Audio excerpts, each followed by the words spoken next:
Как через мудрость завоевать свой мир. Откройте, пожалуйста, Притчи, 8 глава. Помните, мы говорили, цари царствуют мудростью. Мудростью начальники начальствуют, и мудростью повелители узаконяют правду. Только мудростью вы можете господствовать и царствовать в этом мире. Нету царствования без мудрости. Нету господствования, нету занятия должности и положения без мудрости. Нету исполнения цели и предназначения без мудрости. Мудростью мы царствуем в этом мире. Мудростью мы торжествуем. Мудростью мы побеждаем эту землю, этот мир. И только через мудрость, друзья, мы будем летать, как с крыльями. Мудрость наша, мудрость Божья, которая будет действовать через церковь, отличит нас от всех прочих. Мудрость украсит нас, друзья. Мудрость Божья станет нашим украшением. И таким же образом, как украшение привлекательно дамам, женщинам, когда они украшены. Как мудрость привлекает вас к оружию, красоте. Таким же образом, как красота, вернее, привлекает вас к хорошим людям. Красивая, украшенная женщина. Мужчина не украшен. Таким же образом, мудрость будет той красотой, которая будет не только на нас, но она будет привлекать людей к нам. Не важно, какой вид у вас, большим носом, как у меня, или черной кожей, люди будут видеть у вас что-то оригинальное, что в этом человеке кое-что другое. Не будут влюбляться в вас без причин. Почему? Потому что Божья мудрость будет звучать в вас. Это не потому, что вы такой, или низкий, или высокий. Нет. Мудрость Божья – это красота церкви последнего времени. Вот почему мы должны тратить все, чтобы приобрести эту мудрость. Вот почему написано, приобрести мудрость. И всем имением твоим приобретай разум. Если даже нужно продать что-то, чтобы приобрести разум, написано, что стоит. Потому что мудростью устрояется всякий дом. Все, что строится в этом мире, любой успешный бизнес, который устоит и выдержит испытание времени, она может быть построена только мудростью. Если вы построите любой бизнес, любую семью, любую жизнь на человеческие амбиции или человеческих энтузиазме, я вам уверяю, что разльется вода, что потоп побьет такой дом, и что землетрясение пойдет, и в конце концов такой бизнес разрушится, в конце концов такая семья рассокрушится, в конце концов такая жизнь развалится. Поэтому только мудрость устрояет. Поэтому написано в Притчи, 24 глава, 34 стих, что если дом будет прочный, дом, который прочный, дом, который переживает испытание времени, дом, который не только красиво, но и прочное, дом, который выдерживает любое землетрясение, потоп, разлива воды, дом, который будет красиво и привлекательно, может быть построено только мудростью. Мудростью устрояется дом. Мудрость, которой мы можем победить наш мир. Мудростью, которой мы можем царствовать. Мудростью, которой мы можем использовать, чтобы построить дом своей жизни собственной. Дом своей семьи. Дом своего призвания. Дом своего положения в обществе. Так прочно, что никакой ад не сможет остановить нас. Так прочно, что никакой власть или что-нибудь не сможет, потому что написано, ибо эти люди задумали его. Они задумали то, что они задумали, и то, что они начали делать. Ничто не остановит их. Никто не остановит их. Если вы задумали мудростью, если вы видите, потому что мудрость видит. Мудрость видит. Екклесиаст, 2 глава, 14 стих. У мудрого глаза у него в голове его. Мудрый глаза мудрого в голове его. Что это значит? Он видит то, что он хочет делать. Он видит перспективы, как ему построить это служение. Он видит, прежде чем он создать семью. Он видит какое он уже исследовал оружие сделал. Он уже советовался, он уже приобрел знания. Он видит, какая должна быть семья. Он видит, какая будет его семья. Он четко представляет себе. Он построил цену, приобрел знания. Он заплатил цену. Он знает, какой у него будет фирма. Он знает, какой рост у него будет. Он знает, какое будет будущее, потому что мудрость видит. Глаза мудрого в голове его. Глаза его не в глаза его, не физически. Глаза его в голове его. Он видит разумом. Разумением видит. Но кроме этого, друзья, хочу также вам сказать, что без мудрости нету построения ничего. Даже Бог не мог ничего делать без мудрости. Даже Бог не мог ничего делать без мудрости. Так что она абсолютно необходимая. Написано, что она ценна, намного драгоценна, чем все желаемое у тебя. Что вы желаете в сердце? Какое ваше желание в жизни? Вы хотите обогатиться, да? Иметь то, иметь другое семью. Написано, мудрость дороже, драгоценнее все желаемое у тебя. Все желаемое. Оно дороже всего желаемого. Притчи, 8 глава, 22 стиха по 31 стихи. По 31 стих.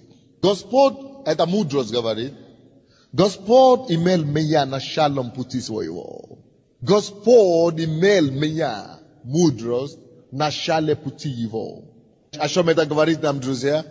Это значит, что в начале всякого пути, в начале всякого предприятия, в начале всякого предприимства, в начале всякой семьи, в начале всякого бизнеса, в начале всякого проекта должна быть что? Мудрость. Даже Бог не мог обходиться без мудрости. Мудрость говорит, что у Бога, даже Бог, имел ее в начале его пути. Господь имел меня началом пути своего. Прежде создания своих исконий. Прежде чем Бог что-то создал, Бог имел мудрость. Он искал мудрость, он советовался с мудростью. Что это обозначает практически? Бытие говорит нам процесс Божьего создания. Вначале Бог сотворил небо и землю. И потом описывается нам, что это небо и земля, деревья, земля, море и так далее. Бог создал все. Но это место Писания притчи открывает нам тайну Бога. Почему Бог мог создать все? Потому что у него была мудрость. Человек мудрости под силам все. Вообще-то. Что это значит, что Господь посоветовался с мудростью, прежде чем он мог создать? Очень просто, потому что мудрость видит. Бог приобрел знание в том направлении, чего он хотел иметь. Что он хотел делать. Он мудростью рисовал, чертил. Мудростью он увидел и создал. Это сначала мудростью видением. Мудрость имеет два крылья. Два крылья мудрости. Это видеть то, что Бог видит. Вторая крылья мудрости — это исполнять то, что вы видите у Бога, что Бог делает. Так что мудрость — это видение, способность видеть невидимое. И вторая крылья мудрости — делать, привести в исполнение видимое, то, что ты видишь, невидимое. Работой. Так что даже сам Бог, прежде чем создал весь мир, имел мудрость. Он видел и исполнил вторую часть этого. Он делал, он творил. 23 стих. От века я помазана. Мудрость от века помазана. От начала, прежде бытия земли, она была помазана. Мудрость, потому что она была в начале, поэтому она и есть основа и начало всего. 24 стих. Я родилась, когда еще не существовали бездны, когда еще не было источников, обильных водой.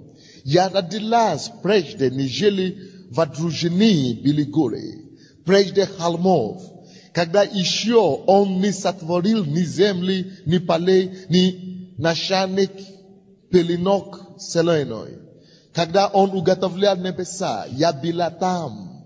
Когда он проводил круговую черту по лесу бездны, я была там. Что это значит? Это значит, что на каждый шаг, каждое серьезное решение своей жизни, мы всегда должны иметь мудрость. Советоваться с мудростью. Допустим, хочу поступить в институт. Откуда мне знать, какой институт поступить? Я должен посоветоваться с Богом через познание слова и книги, которые об этом говорят, какой у меня сначала дар внутри, какое мое призвание, какое мое влечение, какой мой дар от Бога. Когда я буду знать заложено Богом во мне дар, допустим, что у меня привязанность или увлечение больным, чтобы исцелять. Когда я знаю, что, наверное, Бог мне призывает быть врачом. И я не поступал в архитектурный институт. Я уже понял мое призвание у Бога, поэтому я поступаю в вуз только соответственно того заложено в меня таланта или дара. Чтобы потом институт просто уже мне помогает развить. Это уже заложенный дар. Так что я не просто поступал в институт, потому что надо поступить в институт, или потому что мама сказала, или потому что папа сказал. Нет, мы поступаем в учебу, мы идем за учебу только в направлении того, что мы знаем, что уже в нас заложено. Потому что мы знаем, что это потом поможет нам развить это Божье и раскрыть крылья. Это называется как раз мудрость. Мудрость это то, что подсказывает мне, как путем того, что я приобретаю знания и ищу совета. Допустим, я закончил университет или институт, мне надо выйти замуж или жениться. Как мне знать? Видите, что Бог имел мудрость во всех пунктах того, что Он делает. Все, если вы будете иметь мудрость и советоваться с Богом и приобретать Его мудрость во всех пунктах вашей жизни, жизнь для вас будет как рай. Для меня сейчас жизнь как рай. Потому что я закончил университет, я 8 лет ждал свою жену. Потому что когда я в университете был, мне было 19 лет, я думал, жена, надо же жениться, надо же делать какую-то женщину, жену иметь. И я молюсь Богу, Господь дай мне жену. И, конечно, я вижу своих одноклассников, 17 лет, 18 лет, не 19, им 17, 18 лет, 20 лет, 19 лет. Если бы по-плоскому мыслить, я бы просто, этот красивый, это мне нравится, я бы женился. Но я бы уже был верующим. Поэтому я знаю, что только когда Бог скажет, только когда я увижу волю Божью, я должен получить Божий совет, мудрость. Что такое мудрость? Мудрость – это быть способным иметь такое знание, как Бог знает. Видеть то, что Бог знает, Божьей точки зрения. А это совершенная всегда точки зрения. Представляете, что вы видите какой-то ситуации, обстоятельства, то знание, которое у Бога есть об этой ситуации, это совершенно, Он знает правильно всегда, что это знание приходит к вам. То же самое в отношении жены. Я это не знал, кто. Догадывался, и все. Но тут Бог-то знает, Он с неба сидит, и Он знает. Потому что мы во Христе Иисусе, мы общаемся с Ним. И ждем инструкцию от Него, или сигнал от Него. Чтобы Он показал нам, что Он видит. Это называется мудрость. Видеть то, как Бог видит. То, что Бог видит. Знание Бога приходит к тебе. Поэтому не бывает мудрость без знания. Но знание позволяет нам видеть то, как Бог видит. Так? Совершенный план. Потому что Он всегда видит все по совершенству. Оказывается, что в это время, да мне было 19 лет, и когда я вижу своих одноклассников, я думаю, по-человечески. Но я ждал, потому что я был верующим. Оказывается, что в это время не зря Бог мне не отвечал. Первый год, второй год молился, третий год молился, четвертый год, пятый год, шестой год молился. Ничего не получается. Бог ничего не говорит. А я говорю, пока ты не скажешь, пока ты не покажешь, не буду жениться, значит. 8 лет, пускай будет 8 лет. Оказывается, что Бог мучит, Бог делает мне не зло, а добро, оказывается, делает. Потому что потом, когда 8 лет прошло, и я уже познакомился со своей женой, оказывается, что в то время, когда я ждал жену, Бог-то видит, кто будет женой. Моей жене было 13 лет. Представляете себе, почему Бог и не мог мне ничего говорить? Представьте себе, что я стал нетерпеливым, а потом трагедия по жизни. Вот что Бог делал. Он знал все. Он имеет совершенное знание обстоятельства. Поэтому, когда ты просишь Него, лучше дать мудрость от Него. Чтобы мудрость видит то, что Он видит. Поэтому даже сам Бог при сотворении всего мира советовался с мудростью, чтобы видеть совершенно, а потом только принимать решение. Если вы будете строить свою жизнь по мудрости, жизнь покажется, что у вас вообще в этой жизни уже не существует проблем. Мы женились с женой, мы молились, и вдруг, я знаю, мы не будем рожать детей первые 3 года. Будем только жить, наслаждаться юностью своей. Но мы это знали по мудрости Божью. И мы просто жили. И теперь, когда дети появились, мы уже успели хорошо знать друг друга. Очень хорошо. Дети не отвлекают нас вообще. Поэтому у нас нет споров, у нас нет проблем, нет одного конфликта за 6 лет жизни. Почему? Потому что мы строим по знанию Бога. Мы уже знаем до того, как даже женились, сколько детей у нас будет. Потому что когда знание есть, когда мудрость Божья, когда вы с мудростью советуете и строите всю свою жизнь, это как по маслу все. Если вы будете советоваться и жить Духом Божьим и строить ваш бизнес с мудростью, вы будете в шоке от того, о чем люди жалуются. Почему люди так жалуются? Что тяжело, здесь обманщики все. У вас будет как будто этого даже не существует. Я знаю одного бизнесмена, который, когда он покаялся, он миллионер. Вы знаете, кто он? Режиссер, парикмах. Но у него много и по всей Америке. Он говорит, как я стал миллионером? Работа 20 лет, ничего не получил, только сидел там, зарплату получал. А потом стал верующим. И понял, что это же мое, это мой дар, это мой царь. Я начал твое дело. И я видел, что в миру меня очень много обманывали. И я начал брать свою жену с собой. Потому что она почему-то больше слушает Духа Святого. Беру ее с собой, и она помогает мне знать, какой контракт заключить, какой не заключить. Но какую сделку идти, какую не сделку идти. Мы молимся вместе.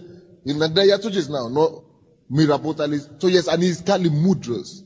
И с этого парикмака, который только в салоне работал и получал какие-то доллары, стал бизнесменом и финансирует Евангелие. И он говорит, что за все 20 лет, как я уже зарабатываю, как мы стали верующие, ни одна сделка не была обманута.